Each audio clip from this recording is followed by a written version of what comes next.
Akhir-akhir ini, musuh-musuh Islam dari dahulu sehingga kini, dari pelbagai latar belakang sama ada berideologi Yahudi, Kristian dan etisme akan sentiasa mencari ruang dan kesempatan untuk menghina agama Islam.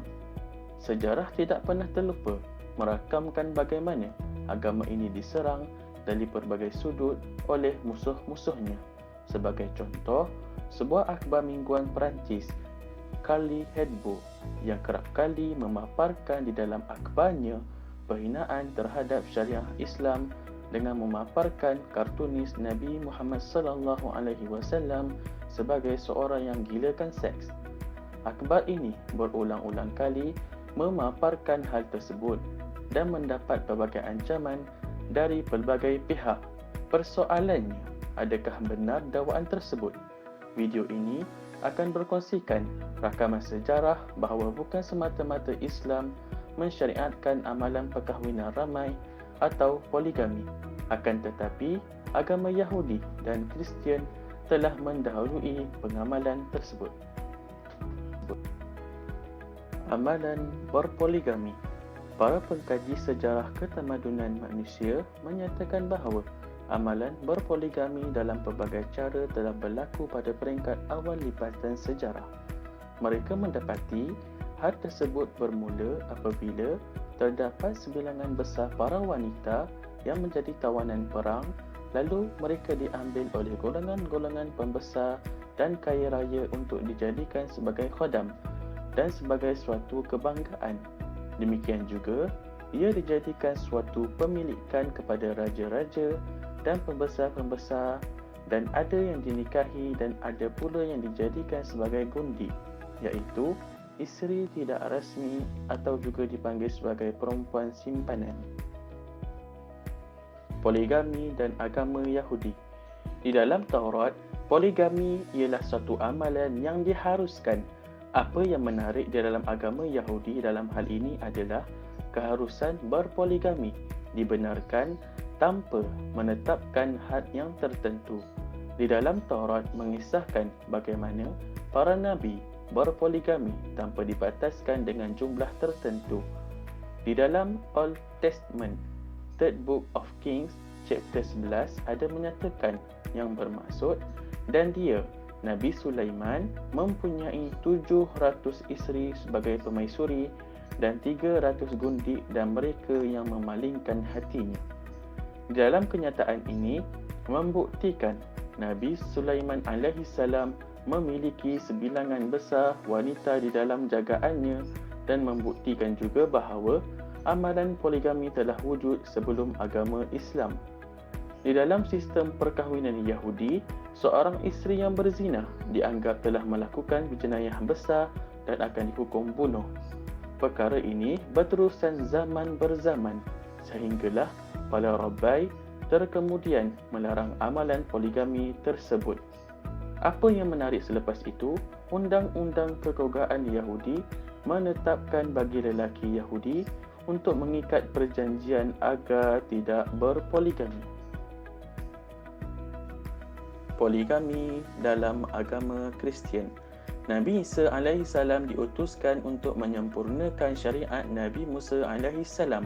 Di dalam Injil tidak terdapat sebarang nas yang mengharamkan amalan poligami. Yang mengharamkan amalan ini adalah undang-undang gereja dan keputusan persidangan gereja yang jelas bukanlah suatu undang-undang dari agama Kristian itu sendiri, tetapi penetapan oleh padri-padri mereka.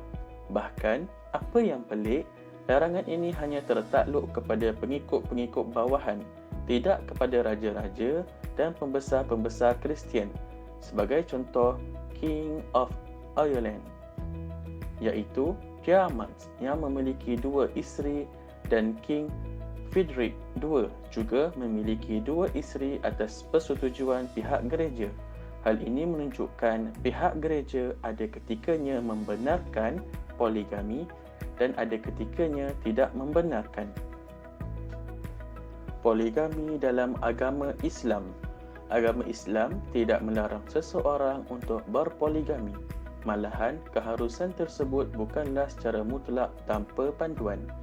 Islam meletakkan beberapa syarat keharusan poligami sebagaimana yang dinyatakan di dalam Al-Quran yang bermaksud, dan jika kamu tidak takut berlaku adil terhadap perempuan-perempuan yatim, iaitu apabila kamu berkahwin dengan mereka, maka berkahwinlah dengan sesiapa yang kamu berkenan dari perempuan-perempuan lain, iaitu 2, 3 ataupun 4. Kemudian, jika kamu bimbang tidak akan berlaku adil di antara isteri-isteri kamu, maka berkahwinlah dengan seorang sahaja, atau pakailah hamba-hamba perempuan yang kamu miliki. Yang demikian, itu adalah lebih dekat, iaitu untuk mencegah supaya kamu tidak melakukan kezaliman. Berdasarkan ayat di atas, batasan poligami hanya kepada 4 orang sahaja dikaitkan dengan takut berlaku zalim ke atas anak-anak yatim. Pelbagai tafsiran ulama ke atas ayat ini, namun jumhur ulama sepakat haram melebihi daripada 4 orang. Kesimpulan, agama Yahudi mengharuskan perkahwinan ramai sebagaimana yang termaktub di dalam Taurat. Begitu juga di dalam agama Kristian, iaitu Injil, untuk meneruskan keharusan tersebut tanpa ada pembatalan, dan kita sedia maklum penurunan Injil meneruskan syariat Nabi Musa AS dengan sedikit penambahan syariat yang baru. Oleh itu, tomahan yang dilontarkan ke atas umat Islam secara tidak langsung tertolak dengan kejahilan mereka terhadap sejarah keagamaan mereka sendiri. Bahkan, kita dan mereka mengetahui Nabi Ibrahim mengahwini lebih daripada seorang isteri, iaitu Sarah dan Hajar. Jika perkahwinan lebih daripada seorang itu haram, sudah pasti anak-anak Nabi Yaqub, iaitu keturunan Bani Israel, merupakan anak-anak yang haram.